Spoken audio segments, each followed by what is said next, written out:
Good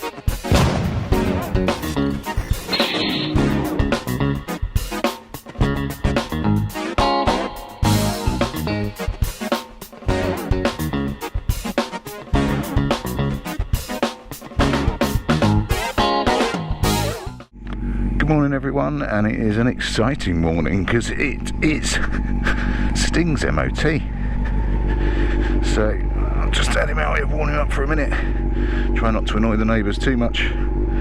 I'm going to nip via the petrol station just at the top of my hill and then make my way into Maitland, where, all being well, might also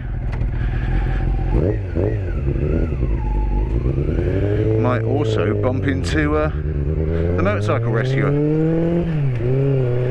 So I think he's getting a scooter MOT'd. It's the first time I've been in full kit on this bike, come to think of it.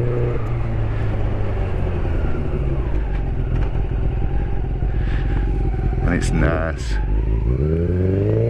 It's quite nippy. It's easy to forget this is just a 400cc machine, but the time when you're aware of it is just how quickly you rattle through the gears.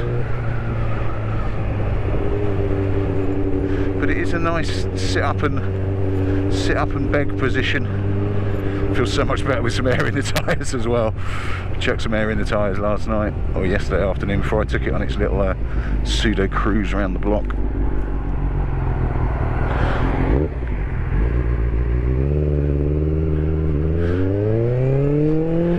Put some fuel in it. I might just raise the idle ever so slightly as well.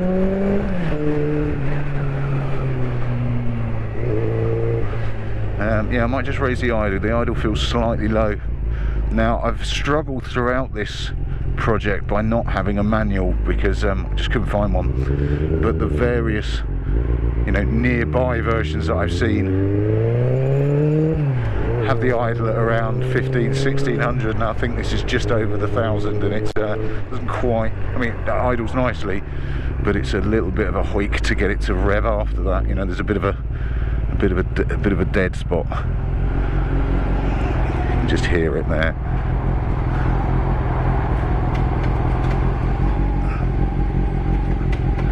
Oh, come on, you swine. There we go. Bit of a bitch to find neutral there. Right, let me get some fuel in the old boy. Right, there we go, fueled up. I'm not going to change the idle yet because the idle's a pain in the arse to get to. It's right in the middle of the carbs. You need a long stabber, which I might have in my toolkit in my back, but I might not.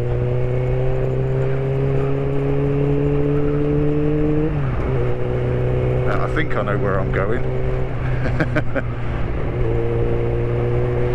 But the one thing I can't do, there's a rattle that's bugging the shit out of me, and it's this little crossbar piece.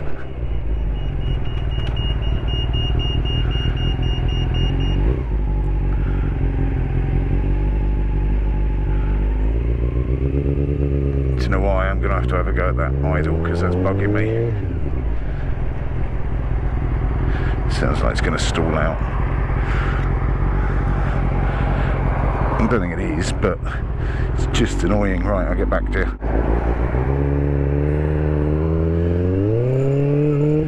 Right, there we go. That's the idle raised to about 1500, which is a lot better.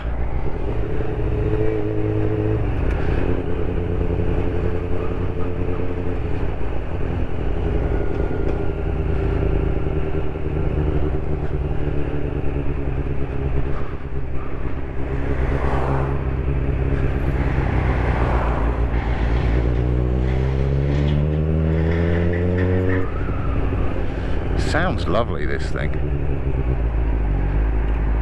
There you go. It doesn't sound like it's gonna bog out every time I slow down.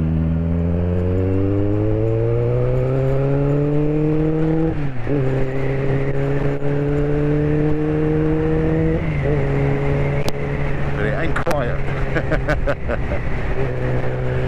Right. what, it is about a 45-minute trip into Maitland, into central London. I've done all the ULEZ shit, £12.50's worth, which is a little bit annoying, but it's the way of London nowadays. What I've also done is, because I know people get concerned about things like this, there is a website or a company called Temp Insure, which is the one that I tend to use. It works out about 30 quid for a day's insurance, and you can either do it, immediately at that moment, or you can do it and set it for a certain day from a time to a time. I'm pretty sure the website says that you can do it by the hour, but I haven't. That's either complete bollocks or I haven't worked out how to do that. Excuse me, I've still got a bit of a cough. Don't worry, it's not COVID. Yeah, so I did 24 hours insurance is about 30 quid, something like that. So that kicked off at like 8:30 this morning, so that's me all prepped. The bike isn't taxed. It can't be without an MOT, it can't be taxed on a Sawn, which it is currently on. You managed to completely fuck that up and wait until traffic came before you went, you fucking idiot. And now I don't actually know which direction you're going. Do you want to give me a hint? No. What a fucking penis.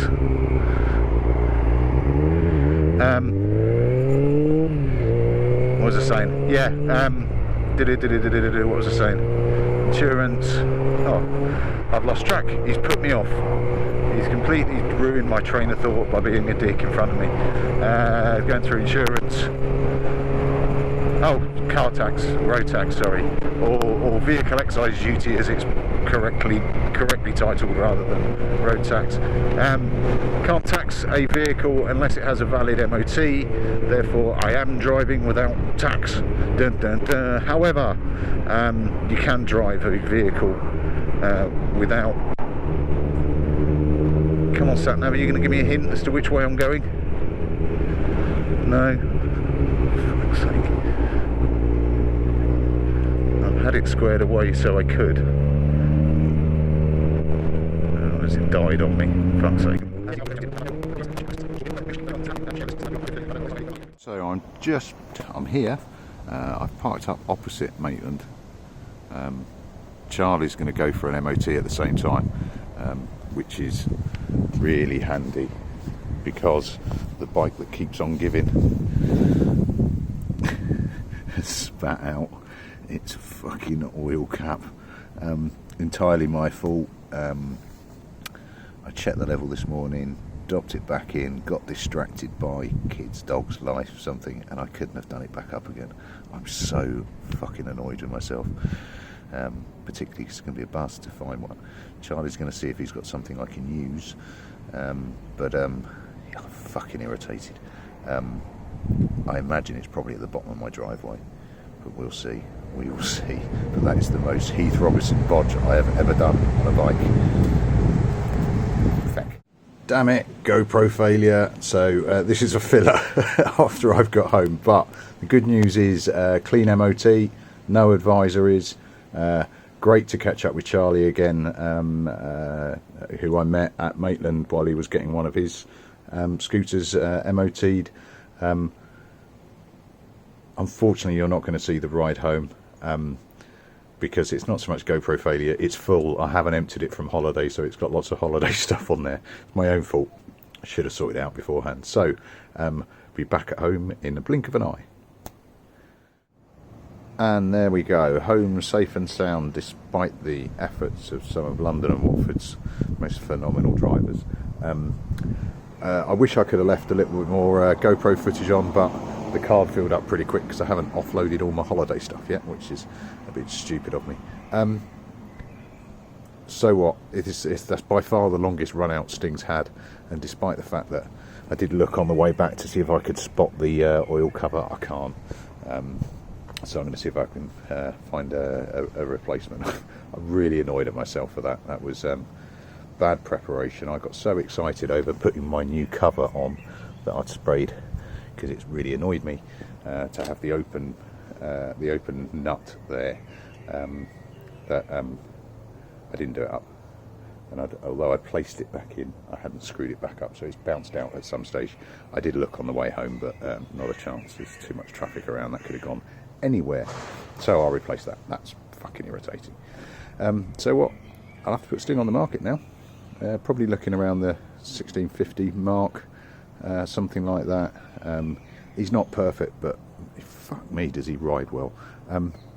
Now, something that struck me, right, so 400.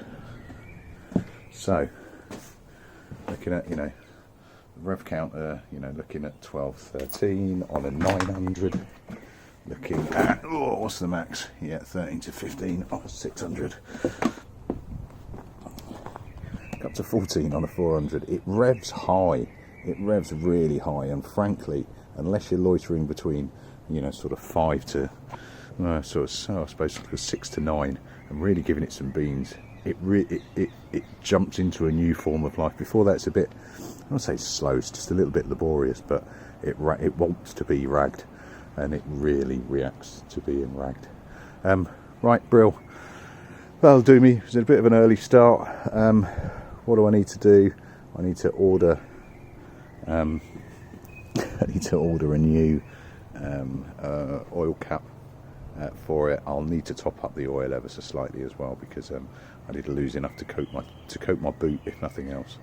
But yeah, really happy, really nice to catch up with Charlie, and had a bit of breakfast while we were waiting for MOTs. If you're not checking out Motorcycle Rescuer, please do. It's a great channel, and Charlie's a great bloke. Yeah, been really, really good, and it is a relief to be able to finish Sting, because it has been a bit of a bane for me, but frankly that ride has just made up for any ills that he's given me throughout. That was brilliant. That was really good fun, and it's a great little bike, and hopefully somebody will love it. Right, cheers all, I'll catch you later on. Ta-da.